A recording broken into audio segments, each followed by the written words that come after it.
Ya. Bismillahirrahmanirrahim. Assalamualaikum warahmatullahi wabarakatuh. Waalaikumsalam warahmatullahi wabarakatuh. Selamat pagi. Pagi, Pak. Terima kasih untuk Bapak Aceh dan Bapak Franky. Kemudian ke siswa-siswi kelas 10. Terima kasih untuk kedatangan hari ini. Kita nanti sedang akan menyampaikan rencana tindak lanjut RTL, yaitu senam kreasi yang bertemakan jiwa kuat, raga sehat. Untuk di sini nanti ada fasilitator yaitu Kak Dani Setiawan SPB di fasilitator PKB PJK kelas 9. Kemudian di sini saya sebagai peserta PKB PJK kelas 9. Next. Untuk latar belakang dari RTL yang saya ambil di sini, materi senam kreasi dalam pembelajaran berpusat pada peserta didik bertujuan untuk memberikan pengalaman belajar yang menarik, kemudian kreatif dan relevan dengan minat serta bakat peserta didik. Senam kreasi menekankan pada gerakan-gerakan yang dapat dimodifikasi dan dikreasikan oleh peserta didik sehingga mereka dapat lebih aktif dan terlibat dalam proses pembelajaran. Kemudian di sini peserta didik diberikan kebebasan untuk memilih gerakan irama musik atau gaya yang mereka sukai dalam melakukan senam kreasi atau choice. Kemudian peserta didik diberikan kesempatan untuk mengemukakan ide, menyampaikan preferensi dan berpendapat tentang elemen apa yang ingin mereka tampilkan dalam senam kreasi atau voice.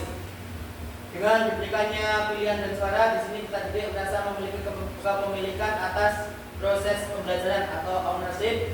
Guru dapat memfasilitasi diskusi kelompok sehingga setiap siswa dapat menyumbangkan ide untuk senam kreasi mereka. Next. Kemudian tujuan dari RTL ini, dari materi senam kreasi, yaitu mendorong peserta didik untuk mengekspresikan gerakan kreatif sesuai dengan imajinasi mereka. Yang kedua, melatih keterampilan motorik halus dan kasar, keseimbangan, koordinasi dan fleksibilitas tubuh. Yang ketiga, mendorong kerjasama dengan teman sekelas dalam membuat gerakan atau formasi bersama. Dan yang keempat, melalui proses latihan yang teratur, peserta didik belajar tentang kedisiplinan dan ketekunan. Next. Selanjutnya di sini ada capaian program, langkah-langkah dan lini masa. Berikut ini capaian program dan lini masanya, yaitu yang pertama capaian program. Di sini saya mengambil pembelajaran model pendidikan gerak dengan pelibatan komunitas belajar dalam sekolah atau KBS. Pemberdayaan peserta didik melalui kreativitas, kolaborasi dan makna, serta profil pelajar Pancasila.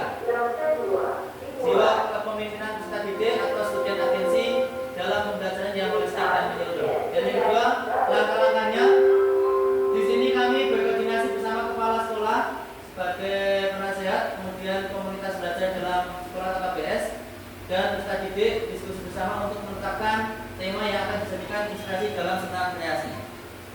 Kemudian langkah yang kedua yaitu peserta didik dibagi ke dalam kelompok, diberi waktu untuk berlatih, diberi kebebasan untuk merancang rangkaian gerakan kreatif. Dan yang ketiga, setiap kelompok menampilkan senam kreasi di depan teman-teman, dilakukan evaluasi serta refleksi. Kemudian untuk lini masanya, di sini dari tanggal 21 sampai tanggal 23 Oktober yaitu koordinasi KBS, menyusun RTL serta menyusun modul materi dan rancangan penilaian. Kemudian tanggal 4 November yaitu memperkenalkan 5 proyek kepada siswa dan membagi kelompok. Tanggal 5 sampai 6 November 2024 yaitu memberikan persiapan dan pengantar konsep senam kreasi, latihan gerak dasar.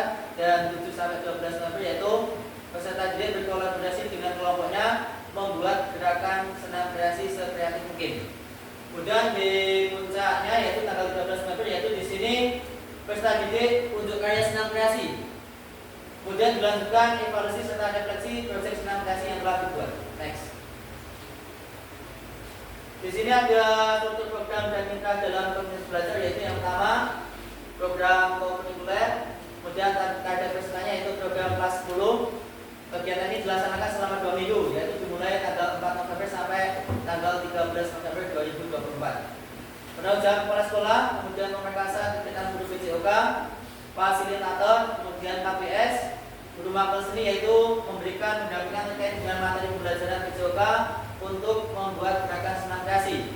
Dan yang kedua adalah guru mapel TIK. Di sini mendampingi terkait materi PJOK yang berhubungan dengan pembuatan video hasil gerakan senam kreasi. Next. Di sini masuk ke kapasitas kelas dan sekolah. Jadi aset atau modal di dalam sekolah diantaranya yaitu pertama adalah aset manusia. Di sini ada pimpinan sekolah, kemudian pengawas bina, guru mapel yang sesuai dengan akademiknya dan peserta didik, serta orang tua wali atau tokoh olahraga. Kemudian yang kedua adalah aset lingkungan dan fisik, yaitu berupa lingkungan sekolah yang asri, bersih, dan nyaman. Kemudian kepemilikan lapangan olahraga, lab TIK, ruang kelas, masjid, komputer, dan paket digital lainnya. Kemudian masuk ke aset sosial dan politik, yaitu kemampuan seluruh unsur yang terlibat dalam proyek ini untuk menjalin kolaborasi dan sinergitas dalam kebijakan dan tanggung jawab terkait proyeknya. Kemudian di sini ada aset agama dan budaya, yaitu warga sekolah yang taat beribadah, budaya sopan santun dan gotong royong yang masih terawat dengan baik. Dan yang terakhir yaitu aset finansial, yaitu adanya dana BOS dan dana-dana lainnya sebagai sumber finansial utama dalam kegiatan proyek. Next. Kemudian rencana evaluasi nanti, yaitu yang pertama kegiatan evaluasi pelaksanaan program dilakukan dalam bentuk rapat evaluasi. Kemudian yang kedua, bentuk lain pelaksanaan evaluasi itu bisa dilakukan dengan melakukan wawancara langsung kepada perwakilan guru, staf atau peserta didik.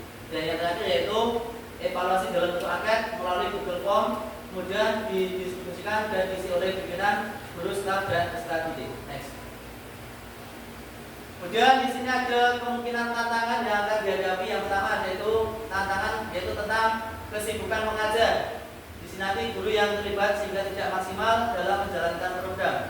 Yang kedua, kurangnya minat atau motivasi peserta didik, terutama yang laki-laki, untuk berpartisipasi dalam kegiatan senam irama. Dan yang ketiga yaitu pengorganisasian murid, yaitu dengan peran masing-masing dan perbedaan kemampuan akan memunculkan permasalahan dan kendala di lapangan. Kemudian di sini solusinya untuk menghadapi tantangan tersebut, yang pertama mengatur jadwal, yaitu dengan mengatur jadwal pelaksanaan program agar tidak mengganggu jam KPM guru yang terlibat. Kemudian yang kedua, memberikan motivasi kepada semua peserta didik, terutama yang laki-laki, bahwa semua bentuk olahraga itu inklusi atau terbuka, tidak membedakan gender atau jenis kelamin. Kemudian yang ketiga, selalu berkoordinasi dan berkolaborasi dengan peserta didik dan komunitas belajar sekolah. Next. Di sini ada lampiran untuk undangan daripada daftar rapat koordinasi komunitas belajar sekolah. Next. Kemudian di sini adalah untuk kegiatan. Next. Ya. Kemudian terima kasih atas RT yang sudah saya sampaikan. Semoga nanti dalam kegiatan kita dalam kegiatan senapitasi nanti bisa berjalan dengan baik dan lancar. Kemudian nanti kita bisa mendapatkan kebermanfaat ilmu yang sudah saya sampaikan. Terima kasih. Assalamualaikum warahmatullahi wabarakatuh.